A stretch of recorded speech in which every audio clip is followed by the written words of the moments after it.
Hello beekeepers, this is Charlie. It's February 20th. I wanted to show you how I inventory my spare equipment. I color code the boxes with push pins to help me find out what's in them. This is so I don't have to open the box and determine what's in it. I know just by glancing at it. Now, here, right behind me, I'll flip the camera around here in a second. Right behind me is my little storage, and if I turn around, this is my main apiary. So this is the closest storage I have. I have other storage in a shed and all that good stuff, but I got tired of having to go to the shed to get equipment, so I made up this place. And I wanted to show you today how I categorize the boxes by using these colors. It's something I made up. You're welcome to borrow it, come up with your own. I just got a whole bunch of push pins here, and with the available colors, I came up with a system. All right, so here is a summary of my color coding. If you can see the push pins inside the handle holds. The color meanings that I have assigned are the following. Now here's white.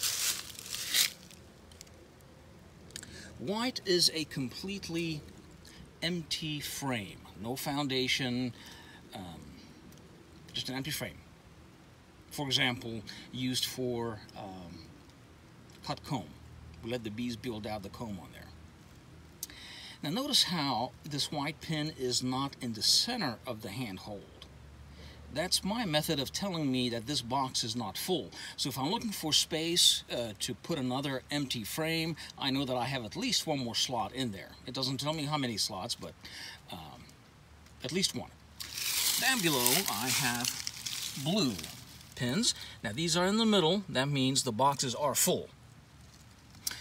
And to me, the blue ones mean a frame with foundation, but no comb. For example, it's all plastic.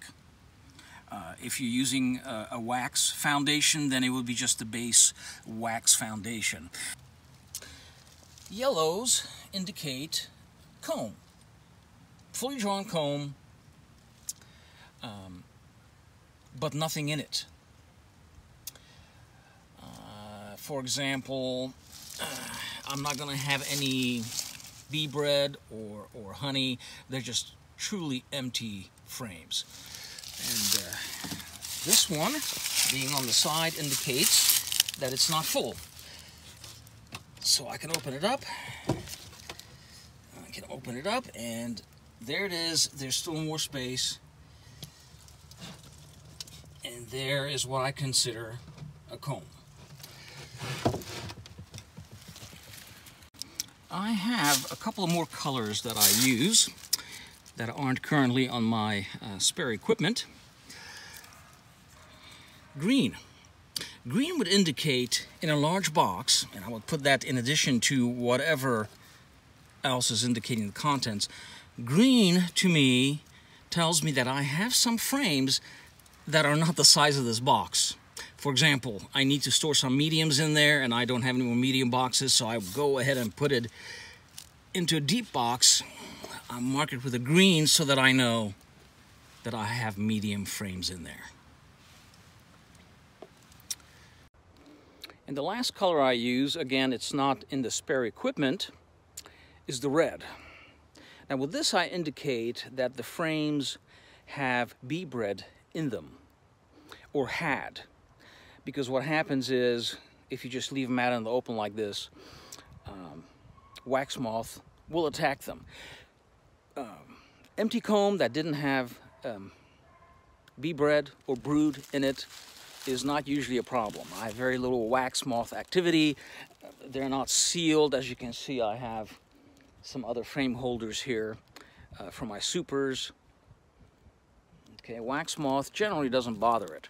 And here in East Tennessee, I found out we have a whole lot of wax moth. You leave some frames out with bee bread or frames that used to have brood in them. they're going to attack it soon. So that's why I don't have those here. The boxes that have the bee bread frames in them, I keep in the shed. I do seal them up, and I put the moth crystals in it over the winter to keep out the moth.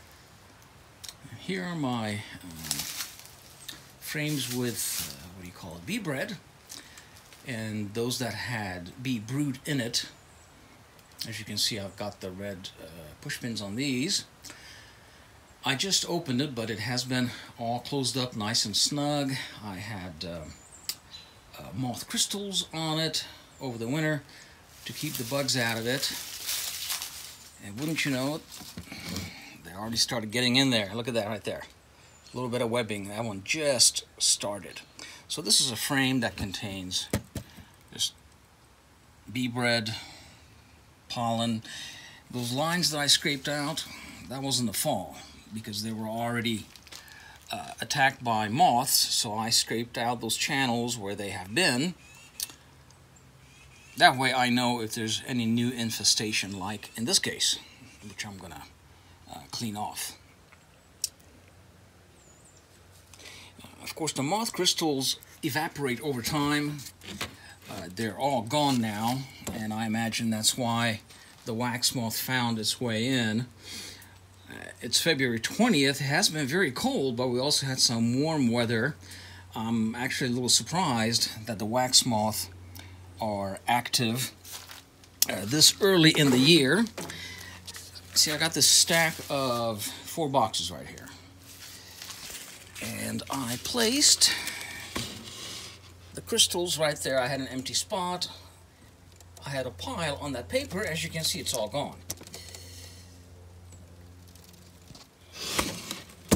But it mostly protected the stack. As I look through there, it is mostly pest-free, so it did pretty good.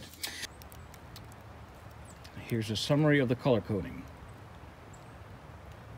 On top, an empty frame, white. Next one is blue, just a foundation.